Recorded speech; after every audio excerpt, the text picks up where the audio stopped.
प्रश्न पहा. प्रश्न काय म्हणते? एक नाव स्थिर पाण्यात 7 किलोमीटर वेगाने जाते. स्थिर पाणी आहे, ठीक आहे. त्याच्यानंतर एक नदी 1.5 किलोमीटर वेगाने वाहते. तर प्रवाहाच्या दिशेने काय म्हणत आहे? प्रवाहाच्या दिशेने ती नाव 3 तासात किती अंतर जाईल? प्रवाहाच्या दिशेने नावची स्पीड काय राहील? प्रवाहाच्या दिशेने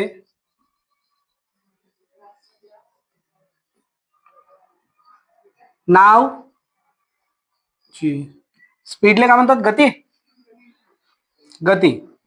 बघा, स्थिर पाण्यामध्ये नावची स्पीड किती आहे? 7 किलोमीटर आहे.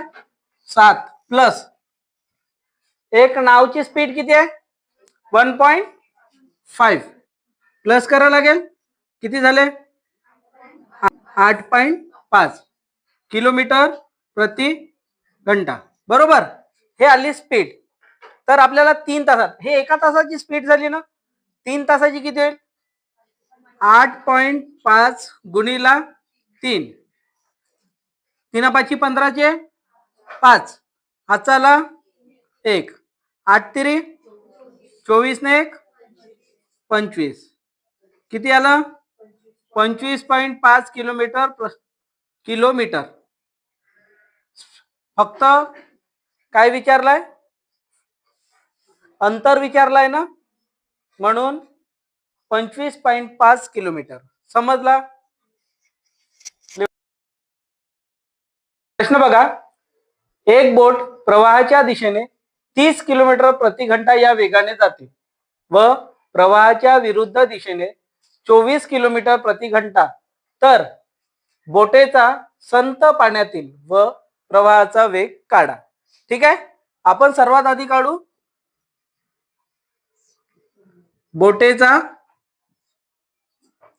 संत पाण्यातील वेग. बरोबर. बघा, बोटेचा प्रवाहाच्या दिशेने किती आहे? x + y बरोबर किती येते? 30. प्रवाहाच्या विरुद्ध दिशेने x - y बरोबर किती? 24. मायनस केलं तर किती येत आहे? y कटत आहे. 2x बरोबर किती आला? 6. x बरोबर किती आला? 3. आला का सगळ्यांचा? बोटेचा प्रवाहाच्या दिशेने वेग किती राहील? 3 किलोमीटर प्रति घंटा. लिहत जा. ठीक आहे. दुसरा राहील प्रवाहाचा वेग. प्रवाहाचा वेग एकदम काढणं सोपी आहे. जर तुमच्याकडे बोटेचा वेग असेल तर संत पाण्यातील वेग या x + y मधून किती येत आहे? 30. x ची किंमत किती आहे? 3 आहे. y काढायचा आहे ना प्रवाहाचा वेग.